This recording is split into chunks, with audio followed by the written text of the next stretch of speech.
Kim Chu, may inihandang regalo para kay Paulo Avellino. May bagong ikinilig ang mga fans ng Kim Pao matapos lumabas ang balitang may inihandang espesyal na regalo si Kim Chu para kay Paulo.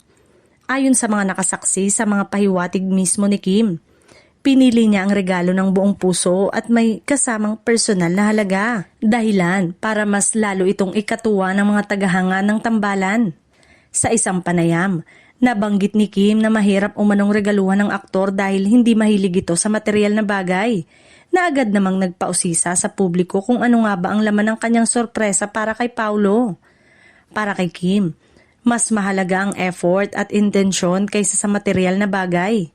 Samantala, si Paulo naman ay nanatiling tahimik sa detalye ng natanggap na regalo, ngunit kapansin-pansin ang pagiging komportable at masaya niya sa tuwing napag-uusapan si Kim.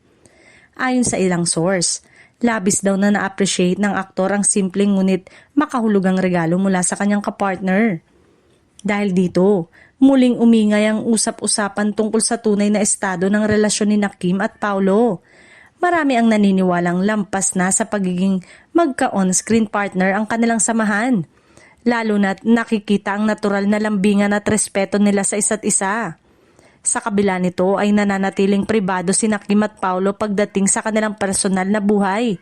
Gayunpaman, isang bagay ang malinaw. Ang simpleng regalong ito ay muling nagpatunay na espesyal ang ugnayan nila, bagay na patuloy na sinusubaybayan at sinusuporta ng kanilang mga fans.